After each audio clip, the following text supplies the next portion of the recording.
Hello friends, welcome to all of you. आज discuss करेंगे एक नया टॉपिक, एटमॉस्फेरिक लेयर। मैंने पिछले वीडियो लेक्चर में आपके सामने डिस्कस किया था इंडियन मॉनसून को, तो काफ़ी हद तक मैंने उसके लगभग 6 पार्ट अपलोड किए थे, तो आई होप आपको समझ में आया होगा। एंड इंडियन मॉनसून काफ़ी इंपॉर्टेंट टॉपिक है, वहाँ से आपको सेक्शन सी में 4 मार्क्स का क्वेश्चन देखने को मिलेगा।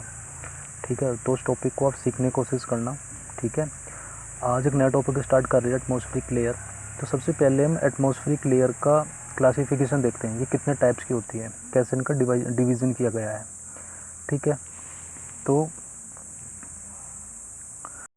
On the basis of temperature इनको 4 पार्ट डिवाइड किया गया है। कौन कौन से होते हैं?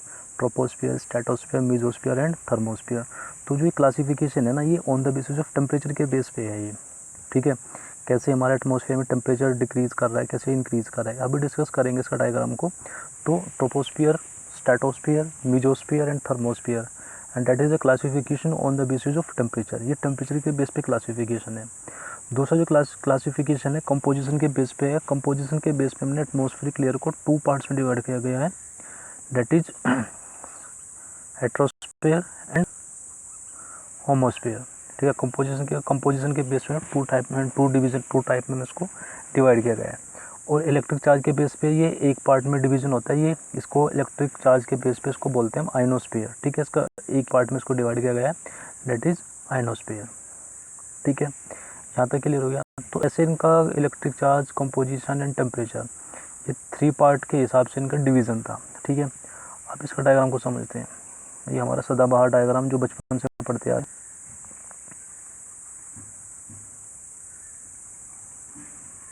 इसको सीखने की कोशिश करना। देखो भाई, ये जो एक्स एक्सिस है इसमें मैंने दिखाया है टेम्परेचर को। ठीक है, और वाई एक्सिस पे जो ये जा रहा है, ये 10, 20, 30, 40, 50, 60 ये थिकनेस है, मीन्स ये हाइट है। ठीक है, तो सबसे जो सरफेस से ऊपर वाला जो होता है, मीन्स सबसे स्टार्टिंग में जो है हमारा वो है ट्रोपोस्फियर, देन ट्रोपोस्फियर के ऊपर है stratosphere, then mesosphere, then thermosphere. आप इस डायग्राम से थोड़ा बेसिक आइडिया लेके थोड़ा सा बेसिक सीखने की कोशिश करो कि इनका अरेंजमेंट कैसा है हमारा एटमॉस्फेरिक लेयर का।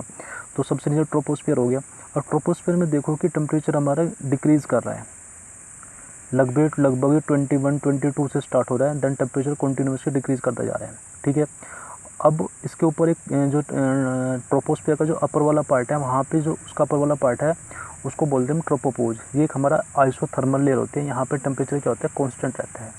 एंड ये ट्रोपोपोज क्या करता है, हमारा स्ट्रेटोस्फियर को एंड ट्रोपोस्फियर को क्या करता है, डिवाइड करता है। ठीक है, और जो ट्रोपोस्फियर है इसकी एवरेज जो हाइट होती है वही हमारी 12-13 किलोमीटर की एवरेज हाइट होती है, और ये वेरी करती है। ठीक है, अब इसके बाद हम एंटर कर जाते हैं स्ट्रेटोस्फियर में। और एक बात और ध्यान रखना, जितनी भी हमारी वेदर फिनोमेना है ना, जैसे हमारा प्रेसिपिटेशन हो गया, रेनफॉल हो गया, ठीक है, जितने भी हमारे वेदर फिनोमेना है वो सब कुछ हमको ट्रोपोस्फियर में देखने को मिलते हैं। ठीक है, अब हम एंटर कर गए स्ट्रेटोस्फियर में। अब स्ट्रेटोस्फियर में क्या है कि यहाँ पे टेम्परेचर हमारा कंटिन्यूसली क्या करता है, इंक्रीज़ करता है। इसकी जो एवरेज जो हाइट होती है, इसकी थिकनेस होती है वो दैट इज़ 50 किलोमीटर। और इसका टेम्परेचर इसका इंक्रीज़ क्यों कर रहा है, क्योंकि इसमें ओजोन लेयर है, और ओजोन लेयर क्या करती है, हमारी यूवी रेज को ऑब्जर्व करती है, और ऑब्जर्व करने की वजह से क्या होता है, यहाँ का टेम्परेचर इंक्रीज़ करता है। और भी फैक्टर्स होते हैं, अभी डिटेल में डिस्कस करेंगे। ठीक है, इनको 1 बाय 1 करके ओजोन लेयर को बहुत अच्छे से पढ़ेंगे। अभी फ़िलहाल आप इस डायग्राम से थोड़ा बेसिक आइडिया मैं आपको दे रहा हूँ, रफली थोड़ा बता रहा हूँ कैसे करके हमारा डिवीज़न एक्चुअली में। ठीक है, थोड़ा सा अंडरस्टैंडिंग लेके आओ। तो स्ट्रेटोस्फियर हो गया, स्ट्रेटोस्फियर के ऊपर हमारा स्ट्रेटोपोज है। स्ट्रेटोपोज क्या करता है, हमारा मेसोस्फियर को एंड थर्मोस्फियर को डिवाइड करता है। ठीक है, देन मेसोस्फीयर में क्या होता है कि हमारा टेम्परेचर कंटिन्यूसली डिक्रीज़ करता है, और इसमें मेसोस्फीयर में हमको मैक्सिमम 90 डिग्री तक, -90 डिग्री तक टेम्परेचर कम देखने को मिलता है। इतना टेम्परेचर डिक्रीज़ कर जाता है मेसोस्फीयर में। देन मेसोस्फीयर की हमारा मेसोपोज है, वो क्या करता है, थर्मोस्फीयर को एंड मेसोस्फीयर को डिवाइड करता है। और जो मेसोस्फीयर है हमारा, इसकी जो एवरेज हाइट होती है दैट इज़ 80 किलोमीटर, लगभग इसकी 80 किलोमीटर हमारी हाइट होती है। तो फ्रेंड्स, ऐसे करके हमारा डिवीज़न है, ऐसे हमने डिवाइड किया हुआ है, ऐसे हमारा अरेंजमेंट है troposphere, stratosphere, mesosphere and thermosphere का। ठीक है, अब आगे इनको डिटेल में आगे 1 बाय 1 करके डिटेल में डिस्कस करेंगे। ठीक है, इससे आपको थोड़ा बेसिक आइडिया लग गया होगा कि सबसे नीचे हमारा ट्रोपोस्फियर है, देन ट्रोपोस्फियर को ट्रोपोपोज है, देन स्ट्रेटोस्फियर है। स्ट्रेटोस्फियर के अंदर हमारी ओजोन लेयर है, और स्ट्रेटोस्फीयर के हमारा क्या है, स्ट्रेटोपोज है जो डिवाइड कर रहा है हमारा मेसोस्फीयर को एंड स्ट्रेटोस्फीयर को। देन हमारा मेसोपोज है, मेसोपोज डिवाइड कर रहा है हमारा मेसोस्फीयर को एंड थर्मोस्फीयर को, एंड सबसे ऊपर हमारा थर्मोस्फीयर है। ठीक है, ये बात समझ में। अब आगे चलते हैं।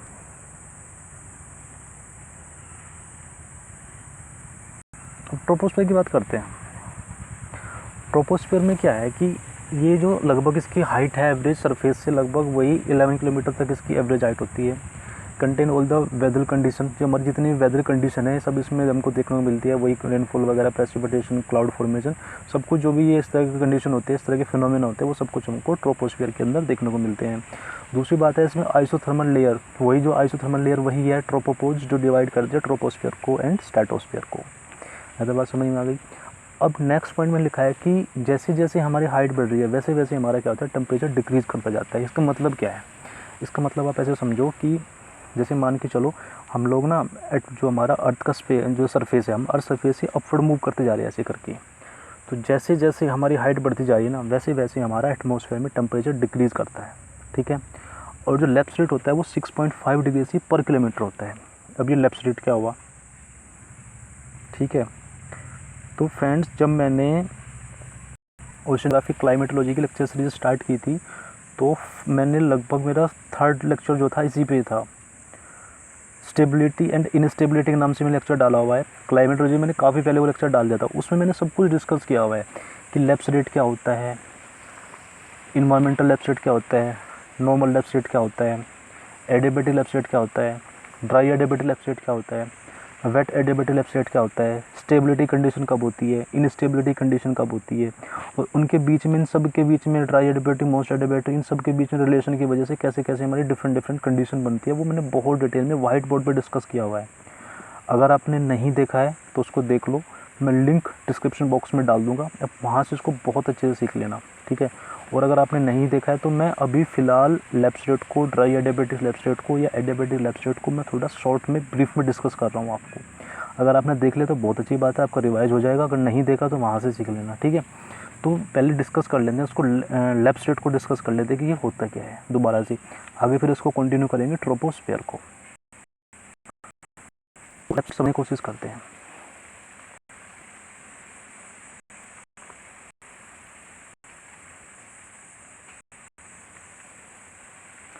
देखो लेफ्ट रेट में क्या होता है, बिल्कुल आराम से समझ, बेसिकली इसमें कुछ खास इसमें है नहीं।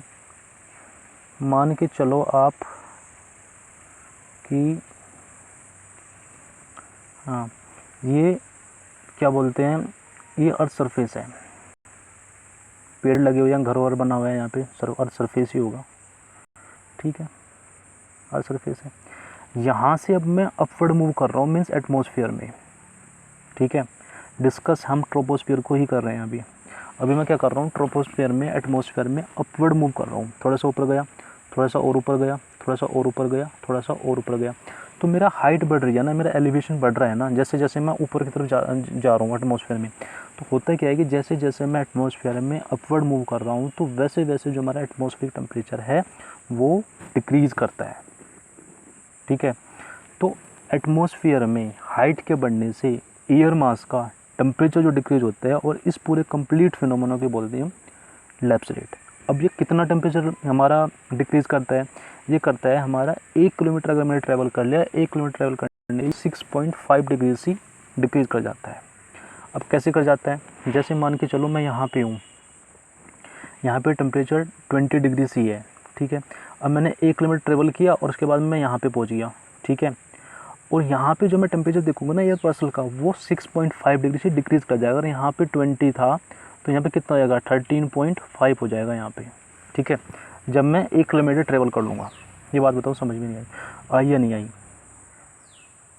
ठीक है, 6.5 डिग्री से टेम्परेचर क्या करता है, डिक्रीज़ कर जाता है नॉर्मल लैप्स रेट में या इन्वायरमेंटल लैप्स रेट में। ठीक है, तो इन्वायरमेंटल लैप्स रेट या नॉर्मल लैप्स रेट हमारा वही होता है कि जब जैसे हम एटमॉस्फेयर में हाइट से जैसे जैसे हमारी हाइट बढ़ती जा रही है वैसे वैसे हमारा एटमॉस्फेयर टेम्परेचर क्या करता है, डिक्रीज़ करता है। और इस पूरे फिनोमेना को बोलते हैं हम लैप्स रेट, मीन्स हमारा जो लैप्स रेट होता है वो 6.5 डिग्री सी पर किलोमीटर होता है। ठीक है, ये बात समझ में आई। अब ये जो मैंने आपको बताया कि जो 6.5 डिग्री सी है ये फिक्स्ड नहीं है, ये चेंज होता रहता है। ये हमारा कहीं पे ज़्यादा हो जाएगा, कहीं पे ये कम हो जाएगा 6.5 से, ये वेरी करता है, ये बात ध्यान रखना। ठीक है, अब मैंने लिखा है कि when we move from the surface to atmosphere temperature हमारा डिक्रीज़ करता है। ठीक है, जैसे मैं डायग्राम से आपको समझाया, ये डायग्राम देखो थोड़ा, जैसे मान के चलो ये हमारा सरफेस है, ये अर्थ सरफेस है। ठीक है, यहाँ से मैं ऐसे अपवर्ड मूव कर रहा हूँ।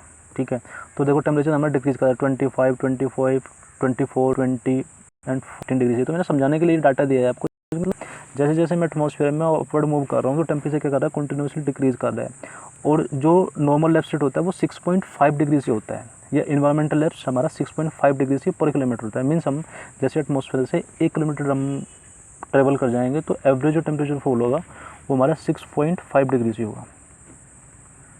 ठीक है, यहाँ तक हो गया। अब बात करते हैं आगे। अब एडिएबेटिव लेफ्ट स्टेट देख लेते हैं, एडिएबेटिव लेफ्ट स्टेट में क्या हो रहा है। अब एडिएबेटिव लेफ्ट स्टेट जो है टेम्परेचर इसमें भी डिक्रीज़ करता है, लेकिन टेम्परेचर डिक्रीज़ कैसे कर रहा है हमारा, इसमें टेम्परेचर डिक्रीज़ कर रहा है हमारा जो हमारी एयर मास है।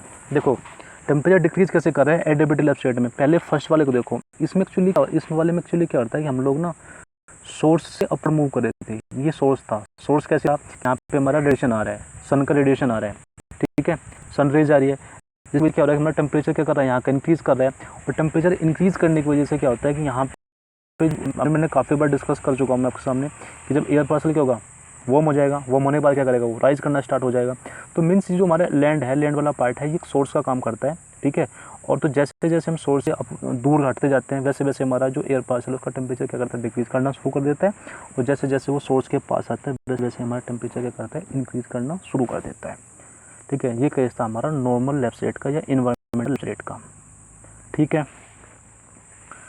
अब बात करते हैं ड्राई एडिएबेटिव लेफ्ट स्टेट की, सॉरी एडिएबेटिव लेफ्ट स्टेट की। अब एडिएबेटिव लेफ्ट स्टेट में क्या होता है कि हमारा देखो टेम्परेचर इसमें भी डिक्रीज़ करता है एयर मास का, जो ड्राई एडिएबेटिव लेफ्ट स्टेट है टेम्परेचर इसमें भी डिक्रीज़ कर रहा है। लेकिन टेम्परेचर डिक्रीज़ कैसे कर रहा है इसमें, अब इसको समझते हैं। तो जब मैं, ये हमारा सरफेस हो गया और सरफेस हो गया, यहाँ पे जो ये एयर पार्सल है ना, ये थोड़ा सा और ऊपर गया तो इसका देखो साइज़ बढ़ रहा है एयर पार्सल का, थोड़ा सा और ऊपर गया और साइज़ बढ़ गया, और थोड़ा सा और ऊपर गया इसका और साइज़ बढ़ गया। ठीक है, तो मीन्स जो हमारा एयर पार्सल है ना वो जैसे जैसे अपवर्ड मूव कर रहा है, जैसे जैसे उसकी हाइट बढ़ रही है वो एक्सपेंड होना स्टार्ट हो रहा है।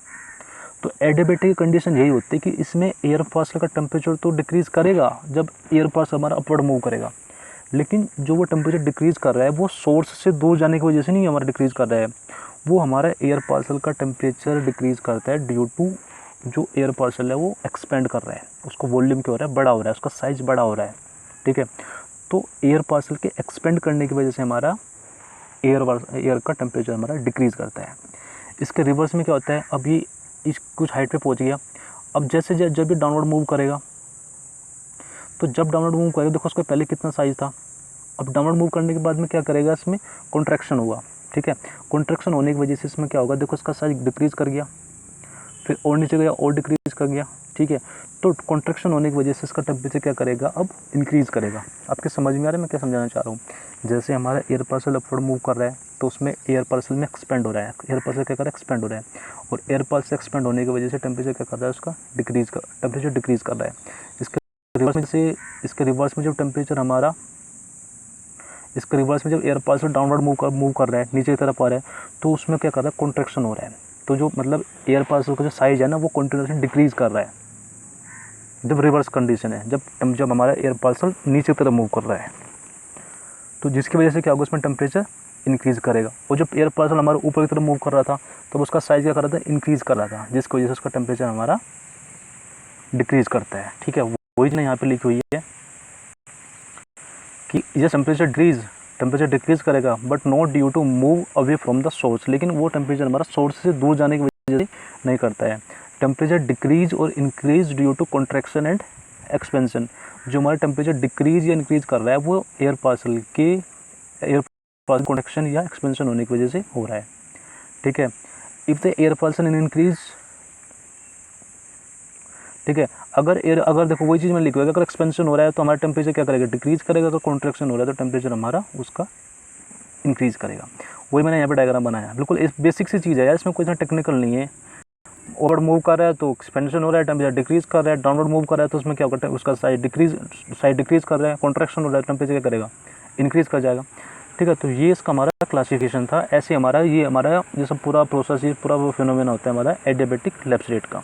ठीक है, अब इस एडियाबेटिक लेफ्ट साइड की बीमारी क्या होते हैं, 2 पार्ट्स में इसको डिवाइड किया गया है। ये 2 टाइप्स का होता है। कौन कौन से टाइप है, dry adiabatic left side and most adiabatic left side. इस मोस्ट एडियाबेटिक लेफ्ट साइड को हम वेट एडियाबेटिक लेफ्ट साइड भी बोलते हैं। ठीक है, देखो मैं आपके सामने ब्रीफ में डिस्कस कर रहा हूँ, मैं पहले ही बोल चुका हूँ, मैं बिल्कुल डिटेल में नहीं जा रहा हूँ। डिटेल में अगर आपको देखना है, व्हाइट बोर्ड पे मैंने डाला हुआ है, लिंक मिल जाएगा डिस्क्रिप्शन बॉक्स में, वहाँ से देख लेना। मैं आपके सामने सोशल रिजल्ट डिस्कस कर रहा हूँ इसके, ये इसके रिजल्ट्स हैं।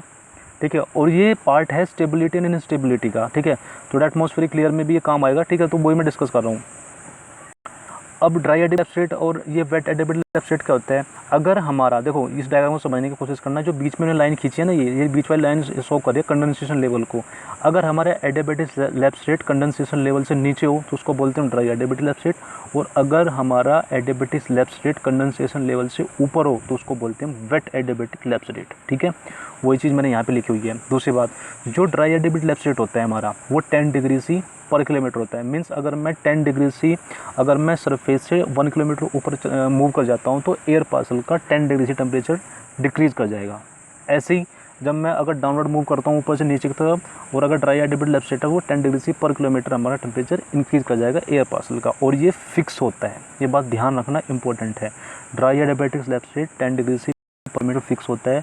नॉर्मल लेफ्ट साइड जो है, नॉर्मल लेफ्ट साइड हमारा फिक्स नहीं होता है। ठीक है, ये बात समझ में आ गया आपको पता चलेगा ड्राई एडियाबेटिक क्या होता है, वेट एडियाबेटिक क्या होता है, एंड लेफ्ट साइड क्या होता है। ठीक है, अब इनके रिलेशन देख लेते हैं। मैंने मोस्ट एडियाबेटिक को लिखा है, वही लिखी हुई है। जो हमारा मोस्ट एडियाबेटिक लेफ्ट साइड होता है वो फिक्स नहीं होता है, वो एवरेज हमारा 6 डिग्री सी पर किलोमीटर होता है। ठीक है, वही चीज़ लिखी हुई है कि अगर हमारा कंडेंसेशन लेवल से ऊपर होता है तो हमारा क्या होता है, मोस्ट एडियाबेटिक लेफ्ट साइड होता है। ठीक है, अब बात आती है स्टेबिलिटी एंड इनस्टेबिलिटी की। स्टेबिलिटी एंड इनस्टेबिलिटी की बात आती है।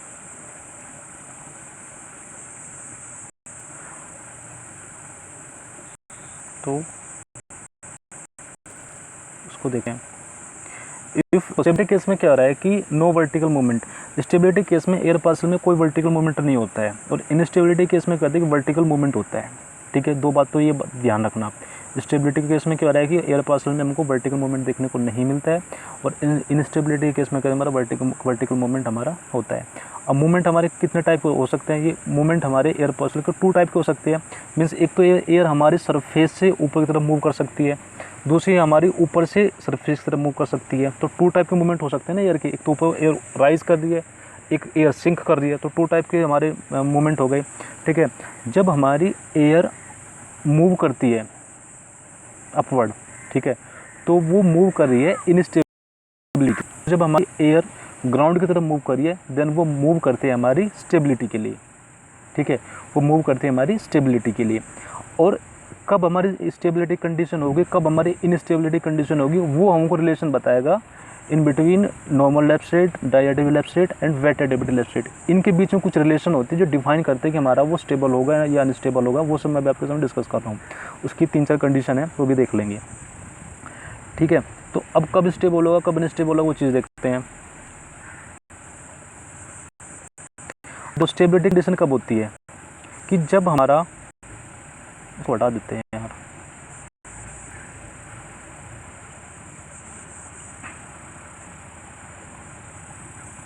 देखो मैं फर्स्ट वाले को डिस्कस कर रहा हूँ, पहले देखते रहना 1 बाय 1 करके। और मैं आपके सामने पहले ही बता चुका हूँ, मैं रिजल्ट डिस्कस कर रहा हूँ। हो सकता है आपकी समझ में ना आ रहा हूँ, मैं ये मान के चल रहा हूँ कि आपने वो लेक्चर देख लिया है, मैं जस्ट आपको रिवाइज़ करवा रहा हूँ। और ये अगर चीज़ समझ में नहीं आ रही तो आप लोग पहले वहीं जाकर देख लेना जो मैंने लेक्चर डाला हुआ है। तो हमारा जब हमारा लेफ्ट रेट हमारा कम होगा ड्राई एडियाबेटिक लेफ्ट रेट से, तो वो कंडीशन होती है हमारी स्टेबिलिटी की। तो उस कंडीशन में हमारा जो एयर पार्सल है उसको बोलेंगे कि भाई ये स्टेबल वाली कंडीशन में है। जब लेफ्ट रेट हमारा ज़्यादा होगा सेकंड नंबर को मैं डिस्कस कर रहा हूँ, जब लेफ्ट रेट हमारा ज़्यादा होगा ड्राई एडियाबेटिक लेफ्ट रेट से, तो वो कंडीशन होती है अनस्टेबिलिटी की, अनस्टेबल की। ठीक है, और थर्ड कंडीशन हमारी होती है कि जब हमारा लेफ्ट रेट इक्वल हो जाता है ड्राई एडियाबेटिक लेफ्ट रेट की। ठीक है, जब हमारा left rate equal to dry adiabatic left rate, तो वो कंडीशन दिखाता है न्यूट्रल इक्विलिब्रियम की हमारी। ठीक है, ये 3 रिजल्ट समझ में आ गई। तो नेट ने क्वेश्चन पूछा हुआ है, नेट में जो क्वेश्चन आते हैं ना वो ये इनके ना रिलेशन बना के दे देगा कि lapse rate is less than dry adiabatic left rate. ठीक है, तो उसके बाद में कंडीशन पूछ लेगा कि ये स्टेबिलिटी कंडीशन है या इनस्टेबिलिटी कंडीशन है या न्यूट्रल इक्विलिब्रियम है या एब्सोल्यूट स्टेबिलिटी है, ठीक है, या एब्सोल्यूट इनस्टेबिलिटी है, ऐसे करके क्वेश्चन पूछ लेगा। ठीक है, तो ये 3 रिलेशन ध्यान रखना। चौथा रिलेशन देखो, 4th नंबर रिलेशन में क्या होता है कि ये होता है कि dry adiabatic left rate is greater than left rate. ठीक है, मीन्स जो हमारा नॉर्मल लेफ्ट रेट होता है, ये इन्वायरमेंटल लेफ्ट रेट है, वो कम होता है ड्राई एडियाबेटिक लेफ्ट रेट से, और जो नॉर्मल लेफ्ट रेट है वो हमारा ज़्यादा होता है सैचुरेटेड एडियाबेटिक लेफ्ट रेट से। ठीक है, तो ये हमारी कंडीशन दिखाता है कंडीशनल इनस्टेबिलिटी की।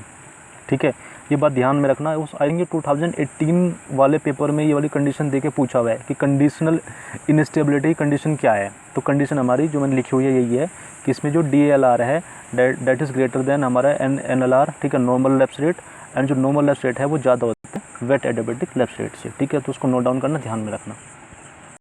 ठीक है, अब फ्रेंड्स मैं आपको ये चीज़ सिखाने की कोशिश कर रहा था। यहाँ पे देखो ये मैंने टेबल बनाई हुई है, troposphere, stratosphere, mesosphere and thermosphere. उसकी मैं कुछ थिकनेस लिखी हुई है और टेम्परेचर लिखा हुआ है एंड प्रेशर लिखा हुआ है इस टेबल में। अब ये troposphere positive, troposphere negative, stratosphere mesosphere negative, thermosphere positive, ये क्या चीज़ है ये बता रहा हूँ, ये चीज़ क्या है। ये तो ठीक है, थिकनेस में लिखी हुई है कितने से कितने तक है। तो ये देखो आप, जो लेफ्ट रेट का फॉर्मूला होता है ना, लेफ्ट रेट इक्वल टू होता है माइनस के dt अपॉन dz, मीन्स हमारा T2 minus T1 upon D2 minus D1, और T क्या टेम्परेचर है, D क्या हमारी थिकनेस है। अब ट्रोपोस्फीयर की बात करते हैं। ट्रोपोस्फीयर में क्या हो रहा है, ट्रोपोस्फीयर में मैं लेफ्ट रेट को डिफाइन कर रहा हूँ ट्रोपोस्फीयर में। ट्रोपोस्फीयर की मैंने एवरेज थिकनेस में लेकर चल रहा हूँ कि T2 की हमारी T2 ना हमारी क्या, सॉरी T2 टेम्परेचर को लेकर चल रहा हूँ, एवरेज टेम्परेचर ले रहा हूँ कि माइनस के 65 से लेके हमारा 15 से स्टार्ट हो रहा है। जो एवरेज टेम्परेचर एट सरफेस पे वो हमारा 15 डिग्री सी है, और जैसे मैं अपवर्ड मूव कर रहा हूँ तो मैं एवरेज -65 ले रहा हूँ। तो मैं T2 की मैंने वैल्यू रख ली यहाँ पे -65, और T1 की मैंने वैल्यू रख ली यहाँ पे 15 डिग्री सी। ठीक है, और जो थिकनेस है, थिकनेस ले ली इसकी एवरेज 10 डिग्री सी। तो जब आप इसको डिवाइड करोगे तो आएगा -8.0, और 8.0 आ गया तो मतलब नेगेटिव में आ गया। तो इसलिए हमारा जो ट्रोपोस्फीयर है उसका लेफ्ट रेट हमारा नेगेटिव होता है। ये चीज़ मैं आपको सिखाने की कोशिश कर रहा था। ठीक है, इसलिए मैंने लेफ्ट रेट डिस्कस किया आपके सामने। ठीक है, यहाँ से आप देख लेना, इसकी यहाँ से फॉर्मूला लगा लेना आप। टेम्परेचर ये मतलब ये डेल्ट माइनस की dt अपॉन dz, dt क्या है टेम्परेचर है और dz क्या है हमारा इसकी थिकनेस है। ठीक है, हम लोग एवरेज में बात कर रहे हैं। अब बात करते हैं स्ट्रेटोस्फीयर की। स्ट्रेटोस्फीयर का जो लेफ्ट रेट आएगा वही फॉर्मूला लगाने के बाद में 1.5 अप्रोक्स एवरेज 1.5 डिग्री आएगा और वो पॉजिटिव आएगा। मेसोस्फीयर का जो लेफ्ट रेट आएगा वो -2.2 डिग्री आएगा एवरेज, वो नेगेटिव होता है। एंड थर्मोस्फीयर का हमारा आएगा पॉजिटिव 1.8। ठीक है, एवरेज हमारा कहता है पॉजिटिव 1.8 डिग्री आता है। तो ठीक है, ये लेफ्ट रेट की वैल्यू निकल के आई है। तो इसलिए जो हमारा जो stratosphere and thermosphere have positive left rate, जो स्ट्रेटोस्फीयर एंड थर्मोस्फीयर इनके जो लेफ्ट रेट होते हैं वो पॉजिटिव होते हैं, और जो ट्रोपोस्फीयर एंड मेसोस्फीयर इनके जो लेफ्ट रेट होते हैं वो नेगेटिव होते हैं। ये बात ध्यान रखना। ठीक है, ये रिजल्ट निकल के आया, और अब आपको समझ में आ गया होगा कि लेफ्ट रेट क्या होता है। ठीक है, और एडियाबेटिक लेफ्ट रेट क्या है, इनमें डिफरेंस क्या है, और कैसे ये पॉजिटिव आ रहा है, कैसे ये नेगेटिव आ रहा है। ठीक है, ये फॉर्मूला ध्यान रखना आप, dt माइनस के dt अपॉन dz, मीन्स ये हमारा T2 minus T1 upon D2 minus D1। ठीक है, ये फॉर्मूला ध्यान रखना। अब आगे डिस्कस करते हैं। अब अपने उसी टॉपिक चलते हैं, ट्रोपोस्फीयर भी थी ना हम लोग।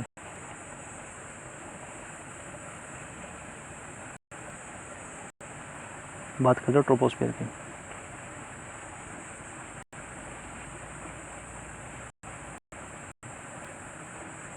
ठीक है, तो लेफ्ट होता है हमारा 6.5 डिग्री सी पर किलोमीटर।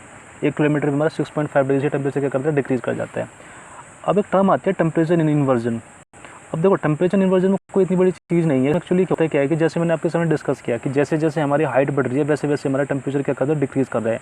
लेकिन हमारी कुछ लेयर ऐसी आती है कि वहाँ पे टेम्परेचर हमारा डिक्रीज़ करने की बजाय टेम्परेचर इंक्रीज़ करने लगता है, और उसी लेयर को बोलते हैं हम टेम्परेचर इन्वर्जन। उसी लेयर को बोलते हैं, मतलब उसी वाले टेम्परेचर को बोलते हैं, बाकी टेम्परेचर में इन्वर्जन हो रहा है ना, मतलब जहाँ पे टेम्परेचर डिक्रीज़ करना चाहिए तो वहाँ पे टेम्परेचर इंक्रीज़ कर रहा है। ठीक है, तो इस वाली पूरी कंडीशन को बोलते हैं कि यहाँ पे उसको हम बोलते हैं टेम्परेचर इन्वर्जन। कैसे कि when temperature increase with height, temperature हमारा क्या कर रहा है, इंक्रीज़ कर रहा है जैसे जैसे हमारी हाइट बढ़ रही है। तो ये मैंने वो डायग्राम से बताया हुआ आपकी ट्रोपोस्फियर में टेम्परेचर पहले डिक्रीज़ कर रहा है, लेकिन देखो एक लेयर आ गई है, इस लेयर में क्या है कि हमारा टेम्परेचर इंक्रीज़ कर रहा है और हाइट भी क्या कर रही है, हमारी इंक्रीज़ कर रही है। जैसे जैसे हाइट बढ़ रही है वैसे वैसे हमारा टेम्परेचर भी इंक्रीज़ कर रहा है। तो इसी को हम बोलते हैं टेम्परेचर इन्वर्जन। मीन्स टेम्परेचर में हमको इन्वर्जन देखने को मिल रहा है। टेम्परेचर हमारा बेसिकली नॉर्मली डिक्रीज़ करना चाहिए, लेकिन इस लेयर में क्या हो रहा है, टेम्परेचर हमारा इंक्रीज़ करने लगता है। ठीक है, तो इसको ही बोलते हैं टेम्परेचर इन्वर्जन। आगे बढ़ते हैं। जो थिकनेस है हमारी ट्रोपोस्फियर की वो क्या करती है, वेरी करती है, नॉट इक्वल एट एवरीवेयर, ये हमारी इक्वल नहीं है, एवरी मतलब हर जगह इक्वल नहीं है। ठीक है, height of troposphere change from equator to pole, equator से पोल पे क्या करती है, हमारी चेंज करती है। ड्यूरिंग हमारी इसकी थिकनेस इंक्रीज़ कर जाती है, और ड्यूरिंग विंटर इसकी जो थिकनेस है वो हमारी इसकी जो हाइट है वो कम होती है।